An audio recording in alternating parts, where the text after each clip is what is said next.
देशभक्ति बुलेटिन में मैं हूं आपके साथ दीप सिंह और आप देख रहे हैं इनविजन न्यूज। तो चलिए रुक करते हैं आज की खबर का और देखते हैं कि पूर्वांचल से जुड़ी कौन सी बड़ी और खास खबरें हैं इस वक्त के बुलेटिन में।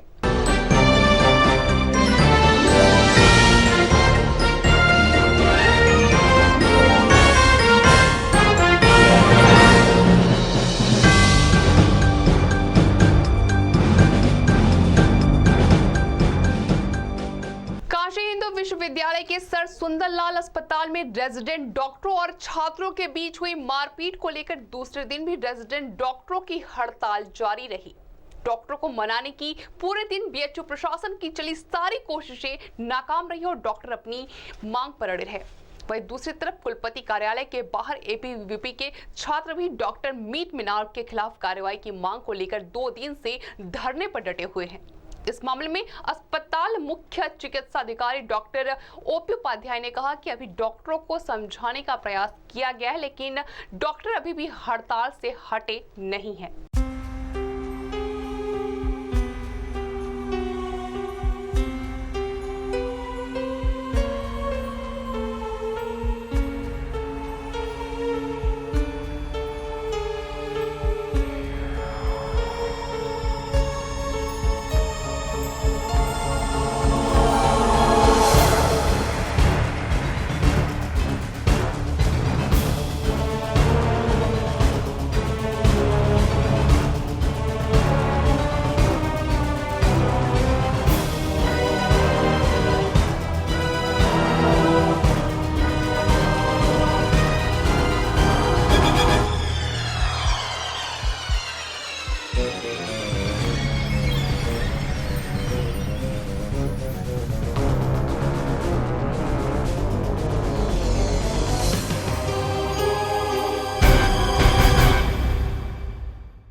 सर स्थिति बहुत डेंजरस है।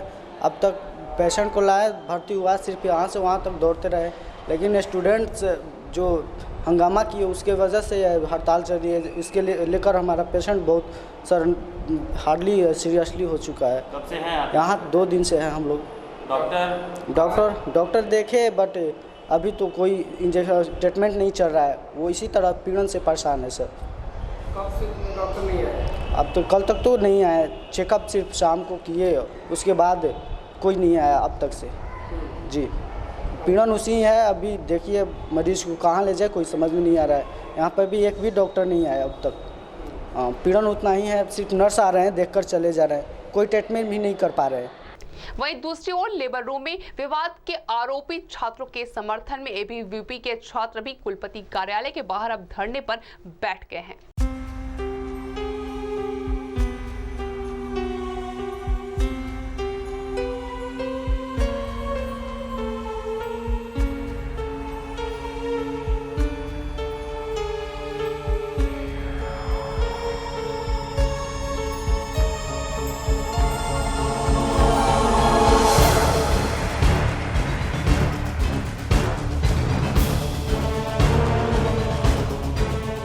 और ये छात्र भी मारपीट करने वाले डॉक्टर मीत मीनार के निष्कासन की मांग पर अड़े हुए हैं।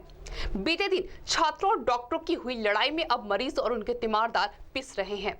जिस अस्पताल के पर्चा केंद्र पर पर्चा कटवाने के लिए लंबी लंबी लाइनें लगती थी और ओपीडी में धक्का मुक्की होती थी, आज वहां पर सन्नाटा पसरा हुआ है और जो मरीज दूर से आए हैं वे बाहर लॉबी में बैठकर डॉक्टर के हड़ताल के खत्म हो जाने की उम्मीद में इंतजार कर रहे हैं। डॉक्टर उपाध्याय ने बताया कि 1500 बेड के अस्पताल में अभी करीब 1000 मरीज भर्ती हैं, जिनका इलाज सीनियर रेजिडेंट और वरिष्ठ चिकित्सक कर रहे हैं। लेकिन सच्चाई ये है कि भर्ती मरीजों का इलाज पैरामेडिकल स्टाफ के द्वारा किया जा रहा है। पिछले कुछ महीनों से जिस तरह का प्रशासन का लचर रवैया है और प्रशासन में गुंडागर्दी बढ़ रही है, इसके विरोध में हम बैठे हैं और देखा जा रहा है कि एक ही चिकित्सक मीत मीनारे, जो कि पिछले कई मामलों में उसका नाम आ चुका है, फिर भी प्रशासन उसके खिलाफ कार्रवाई करने में कतरा रहा है। इसके क्या कारण है?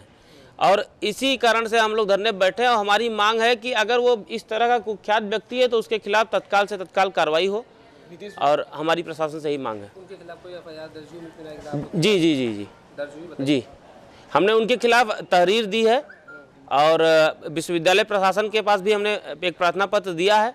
परंतु अभी तक कोई कार्रवाई हुई नहीं है। केवल आश्वासन आ रहे हैं कि कार्रवाई होगी, 2 घंटे बाद कार्रवाई होगी, बैठक चल रही है। मुकदमा दर्ज नहीं हुआ है ना अभी? नहीं, अभी मुकदमा दर्ज नहीं हुआ है। आप लोगों के खिलाफ मुकदमा दर्ज जी, उनके द्वारा हम लोगों के खिलाफ मुकदमा दर्ज हुआ है, जबकि जो वीडियो उन्होंने वायरल किया है उस पर कहीं कुछ आपको ऐसा नहीं दिखेगा जो असंवैधानिक हो। पूर्वांचल का एम्स कहे जाने वाले काशी हिंदू विश्वविद्यालय के सर सुंदरलाल अस्पताल में प्रतिदिन आने वाले 5000 से भी ज्यादा मरीज अब डॉक्टरों और छात्रों के बीच होने वाली जंग की भेंट चढ़ रहे हैं। पहले मारपीट और फिर हड़ताल, अब ये जैसे बीएचयू अस्पताल का दस्तूर सा बन गया है। ऐसे में डॉक्टरों की संवेदनहीनता का खामियाजा मरीजों को भुगतना पड़ रहा है। यह है पीएम मोदी के संसदीय क्षेत्र काशी की बीएचयू अस्पताल, जो पूर्वांचल से लगाकर बिहार तक के मरीजों के लिए किसी मंदिर से कम नहीं, क्योंकि यहां मरीजों को नया जीवन दान मिलता है।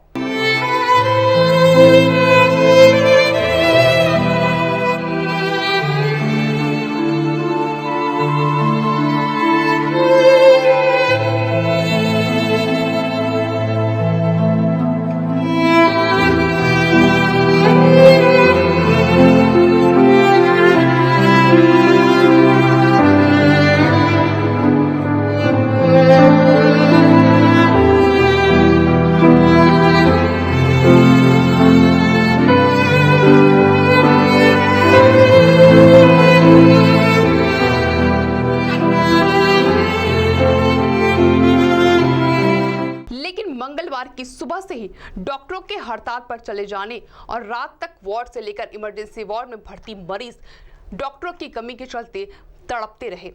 हैरत की बात तो ये है कि संवेदनहीन डॉक्टर बिना किसी सूचना के अचानक हड़ताल पर चले गए। यही नहीं, इमरजेंसी सेवाओं को भी ठप कर दिया है। और वहाँ पे मैं पहले अपना मरीज एडमिट किया, वहाँ पे डॉक्टर ने जवाब दे दिया, मैंने यहाँ पर लेके आया। यहाँ पे एडमिट तो कर लिए, लेकिन उस दिन इलाज भी चला। उसके दूसरे दिन से 12 बजे रात से परसों यहाँ पे डॉक्टर सब लोग बोल के चले गए, अपना मरीज आप लोग ले जाना चाहते हो तो ले जाओ, यहाँ पे डॉक्टर कोई देखने के लिए नहीं आएगा। और अगर यहाँ पे रखना चाहते हैं तो कंपाउंडर जो है वो सुई दवाई देगा, वही आप लोग को करना होगा। यहाँ पे डॉक्टर कोई देखने नहीं आएगा। तो हम लोग कहाँ लेके जाएं? एक तो हमारा घर दूर पड़ता है, यहाँ कोई डॉक्टर से हमसे पहचान नहीं है कि कहाँ ले जाएं कहाँ नहीं ले जाएं। यहाँ पे डॉक्टर कोई नहीं आ रहा है सर, हम लोग अभी क्या करें? हमारे मरीज़ का कभी पेट सूज जा रहा है, कभी दर्द हो रहा है, क्या हो रहा है। अब वो कंपाउंडर लोग बोलते हैं जो डॉक्टर लिखे हैं वही दवाई चला सकते हैं, दूसरा दवाई कोई नहीं कर सकते हैं। तो अब हम क्या करें सर? हम लोग बहुत परेशान हैं सर। सोमवार को प्रसव विभाग के लेबर रूम में पहले कुछ छात्र जबरन घुस गए, जिसको लेकर महिला डॉक्टरों के साथ उनकी बहस हुई और उसके बाद medical superintendent doctor OP Upadhyay के कमरे में बातचीत के दौरान एक डॉक्टर ने छात्र पर हाथ उठा दिया, जिसके बाद मामला अब तूल पकड़ता चला गया और दोनों पक्ष धरना प्रदर्शन पर उतारू हो गए। अब इस मामले को लेकर डॉक्टर हड़ताल पर चले गए हैं और छात्रों ने सेंट्रल ऑफिस पर धरना शुरू कर दिया है। देर रात तक अस्पताल के एमएस समेत सीनियर डॉक्टर रेजिडेंट डॉक्टरों को मनाते रहे, लेकिन रेजिडेंट डॉक्टर जिद पर अड़े रहे। डॉक्टरों ने सुबह 3 मांगे रखी थी, जिसे मान लिया गया और उसके बाद रात में डॉक्टरों ने 30 मांगों को प्रशासन के सामने रख दिया। एमएस डॉक्टर उपाध्याय का कहना है कि डॉक्टर बिना किसी सूचना के हड़ताल पर गए हैं, लिहाजा उन्होंने गलत काम किया है और अगर वे नहीं माने तो दोषी छात्रों के साथ ही डॉक्टरों के खिलाफ भी सख्त कार्रवाई हो सकती है। एक्चुअली वहाँ पे एक फीमेल के साथ बदतमीजी हो जाती है। 1 साल में ये तीसरी बार हुआ है। कई वादे किए गए, ये होगा वो होगा, अब ये फीमेल के साथ होगी, बहुत बड़ी बात हो गई। उसमें हमने हॉट टॉक किया तो ये इशू बन गया कि किसी डॉक्टर ने हाथ उठाया। ऐसा कुछ नहीं था, जबकि गहमा गहमी एक टॉक हुई थी। अब उन लड़कों को संरक्षण देते हुए 47 डॉक्टरों के खिलाफ एक लेटर निकाला गया है। तो अगर ये निकाल सकते थे, वो 3 लोगों का भी सस्पेंशन कर सकते थे जो लड़के थे। अभी एमएस साहब से बात हुई, हमारे पास वीडियो भी हैं। एमएस साहब ने साफ साफ बोला है कि मैं उन लड़कों को पहचानता हूँ, घर जाके पिटवाऊंगा। तो उनने एफआईआर में उन लड़कों का नाम क्यों नहीं लिखा कि जो उनके घर में तोड़फोड़ किए हैं, जब वो जानते हैं? और जब वो जानते हैं तो उन पर कार्रवाई क्यों नहीं हो रही है? और ये महिलाओं के साथ तीसरी बार घटना है, ये बहुत ही निंदनीय है। आप लोगों का क्या स्टेप है आगे? हम लोग का ये स्टेप है सर, देखिए सर, ऐसा है कि हम लोगों को एम्स में भी जान लीजिए या फिर आप ईएसआई एक्ट पढ़ लीजिए या सुप्रीम कोर्ट की नई रूलिंग पढ़ लीजिए, उसमें साफ साफ कहते हैं 48 आवर्स डॉक्टर को ड्यूटी होना चाहिए। ये एक बहुत प्रीमियर इंस्टीट्यूट माना जाता है बीएचयू। लेकिन क्या प्रीमियर इंस्टीट्यूट में 24 घंटे 32 घंटे लगातार जो डॉक्टर काम करते हैं 3-3 दिन, उनके लिए खाने की व्यवस्था नहीं होना चाहिए? उसके बाद इन कंडीशंस में आप काम करते हैं, आईसीयू की फोटोज में फंगस पूरी लगी हुई है। मेरे 5-6 डॉक्टर्स को टीबी भी हुआ है।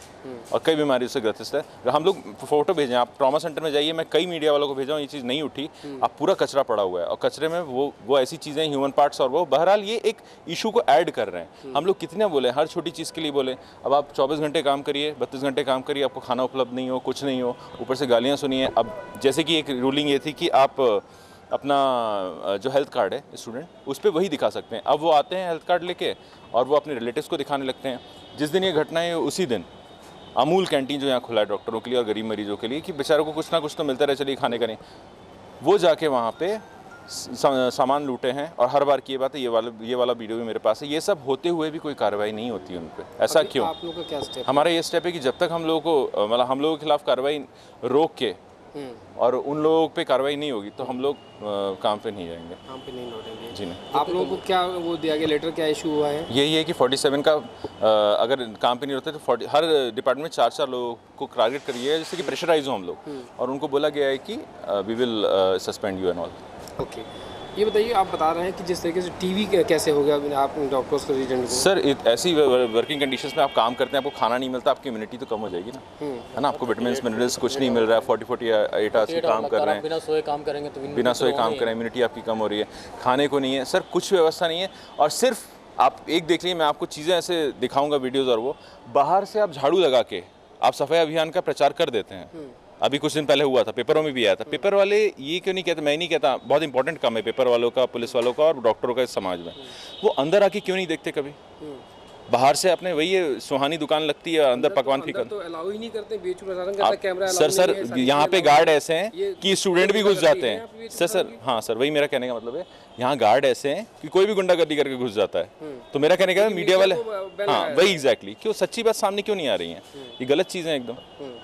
बस यही कहना चाहूँगा, आप लोग भी साथ दीजिए, और ये हमारे लिए लड़ाई नहीं है, सबके लिए लड़ाई है। सूबे का निजाम बदलने के साथ ही सरकारी कार्यालयों की तस्वीर भी तेजी से बदलने लगी है। साफ सफाई को लेकर यूपी सीएम के काफी गंभीर और सख्त होने के बाद अब सरकारी कार्यालयों में इसका असर भी साफ देखने को मिल रहा है, जिसकी एक तस्वीर आज मिर्जापुर के जिला मुख्यालय के विशेष भूमि अध्यापति अधिकारी के कार्यालय पर भी देखने को मिली, जहां कर्मचारियों ने संयुक्त रूप से सफाई अभियान चलाकर कार्यालय की सफाई की। साथ ही उनमें इस बात को लेकर खौफ भी दिखा कि अगर कहीं पे गंदगी पाई गई तो यूपी सीएम और जिला प्रशासन की ओर से उनके खिलाफ सख्त कार्रवाई भी की जा सकती है।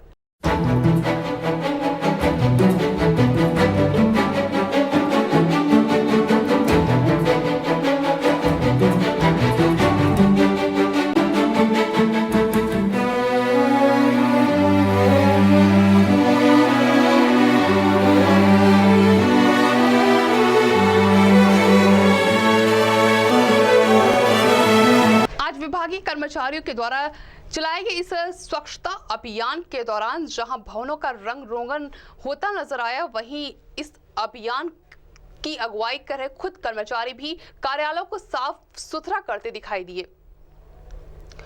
लोगों में यूपी सीएम योगी आदित्यनाथ के स्वच्छता अभियान को लेकर हुए सख्त रवैये को लेकर भी साफ खौफ दिखा। उनका कहना है कि अब कार्यालयों को साफ सुथरा रखने की बेहद जरूरी है। कुल मिलाकर यूपी सीएम के स्वच्छता अभियान को लेकर सख्त हुए इस रवैये से एक बात तो साफ हो गई है कि अब तक गंदगी फैलाने वाले कर्मचारी भी अब सुधर गए हैं, यानी जब जागो तभी सवेरा। क्या बात है, आज पूरे मुख्यालय, जिला मुख्यालय पे कोई कुछ नहीं हो रहा है, छुट्टी भी चल रही है, आप लोग काफ़ी जोरों शोर से साफ सफाई का अभियान चलाए हुए हैं, क्या मामला है?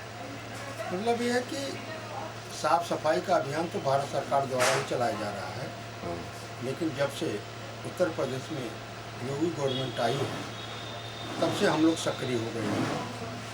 इसलिए हम अपना व्यक्तिगत रूप से भी कर्तव्य समझते हैं कि साफ सफाई करना हमारे नैतिक कर्तव्य है। इसलिए सरकार अगर सहयोग नहीं दे पाती है तो भी मेरा नैतिक कर्तव्य है कि मैं अपने अगल बगल की साफ सफाई करूं। इसके कारण हम लोगों ने अपने कर्मचारियों को मिला करके कार्यालय विशेष भूमि अधिकारी सिंचाई मिर्जापुर के जितने भी समस्त कर्मचारी हैं उसमें एक मीटिंग की और उसमें ये निर्धारित किया गया कि हम भी भारत के ही नागरिक हैं, जिसमें मोदी सरकार द्वारा सफाई की विशेष बातें की जा रही हैं।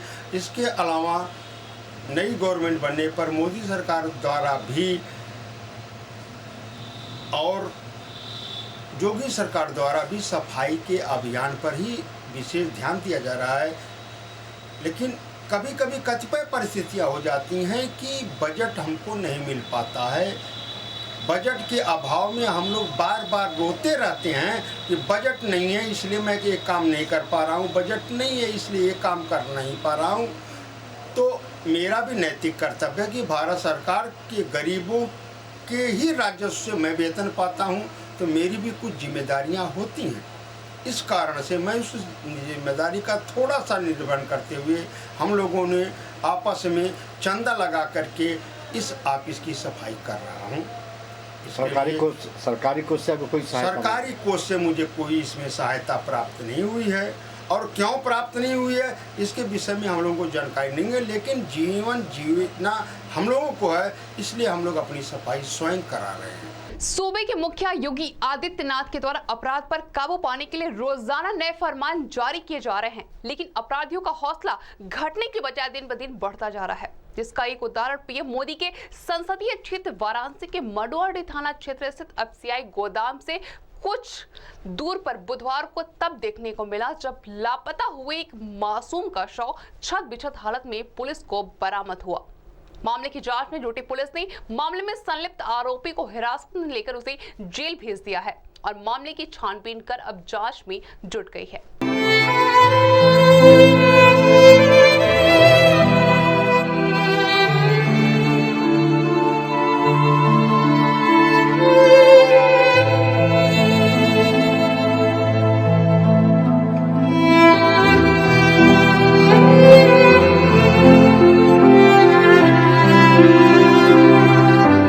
बीते 6 मार्च को मडुआडीह थाना क्षेत्र के शिवदासपुर निवासी मोहम्मद निजाम के द्वारा अपने 8 साल के बेटे मोहम्मद शोएब के अचानक लापता होने पर इसकी सूचना पुलिस को दी गई थी, जिस पर गुमशुदगी का मामला दर्ज कर पुलिस जांच में जुटी थी।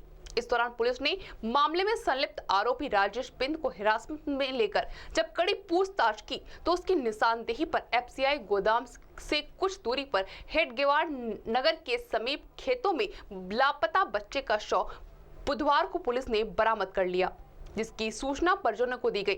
मौके पर पहुंचे पिता मोहम्मद निजाम ने मृतक के कपड़ों से उसकी पहचान कर ये स्पष्ट किया कि शव उनके बेटे मोहम्मद शोएब का है, जिसके बाद आरोपी को पुलिस ने आईपीसी की धारा 302 के तहत जेल भेज दिया और शव को पोस्टमार्टम के लिए भेज कार्रवाई में जुट गई है। 6 मार्च को लगभग 5 बजे बिन बस्ती से चाय की दुकान पर से बच्चा खेला था, वहीं से ये उठा के ले गया। आप लोग कब मालूम चला कि हम लोग को मालूम चला कि मतलब जब खोजने लगे तो एक आंचल नाम की लड़की बताई कि राजेश आपके लड़का बिन बस्ती की तरफ से जा रहे थे। उसके बाद और एक बच्चा है 11-12 साल के है, वो बच्चा बताया कि राजेश आपके लड़का जो है कि सरकारीपुरा तरफ लेके जा रहा था साथ में, यहाँ तक कि सरकारीपुरा में वो राजेश पानी भी पिलाया बच्चों के हमारे। अगली खबर की ओर बढ़ने से पहले यहाँ लेने एक छोटा सा ब्रेक के बाद चल लौट रहे हैं। किड्सी की कोशिश है बच्चों पर पढ़ाई बिना बोझ बने उनका भविष्य संवर जाए। देश भर के 1 लाख से भी ज्यादा बच्चों पर किड्सी के नए फॉर्मेट को रिसर्च किया गया है, इसीलिए अब बच्चों को किड्सी ही लगे सबसे प्यारा। जी लर्न से authorised Kidzy pre school Gopiganj में बड़े शिव मार्ग मिर्जापुर रोड स्थित है। कितना